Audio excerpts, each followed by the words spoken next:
Chess requires playing ability and strategic thinking. In roulette, chance determines victory or defeat, gain or loss. But what about skat and poker? Are they games of chance or games of skill in game theory? This classification also determines whether play may involve money. Professor Dr. Jörg Oechssler and his team of economists at Heidelberg University studied this question, developing a rating system similar to the ELO system used for chess. According to their study, both skat and poker involve more than 50% luck, yet over the long term, skill prevails. Whether a game is one of skill or luck also determines whether it can be played for money. But assigning a game to these categories is difficult owing to the many shades of gradation between extremes like roulette and chess, states Professor Oechssler.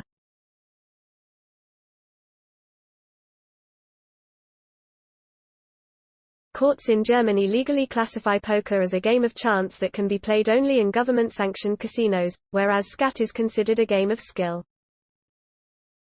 This classification stems from a court decision taken in 1906. One frequently used assessment criterion is whether the outcome for one player depends more than 50% on luck.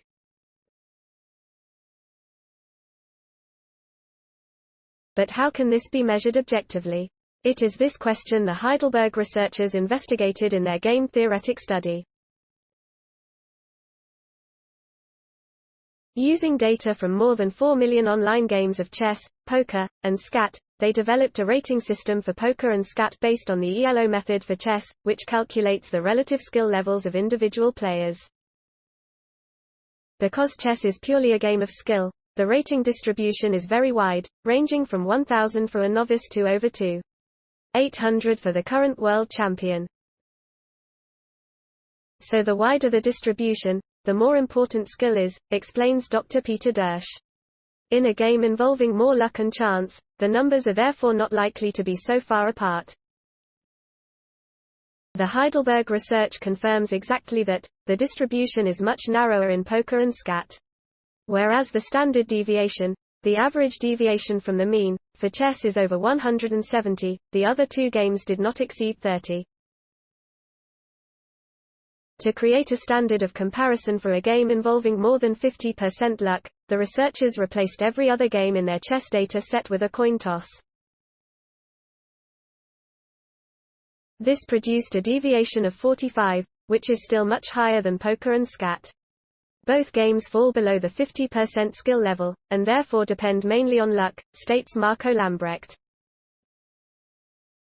Skill, however, does prevail in the long run.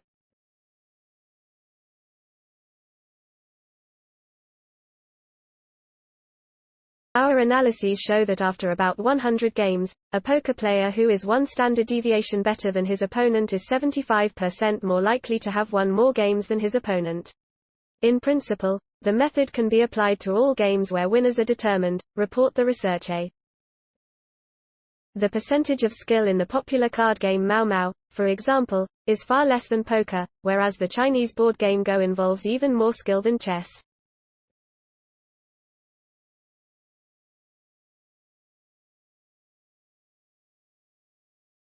Story source: materials provided by University of Heidelberg. Note: content may be edited for style and length. Please support my channel to grow by pressing subscribe button and the bell icon. We will notify you new tech videos. Thank you.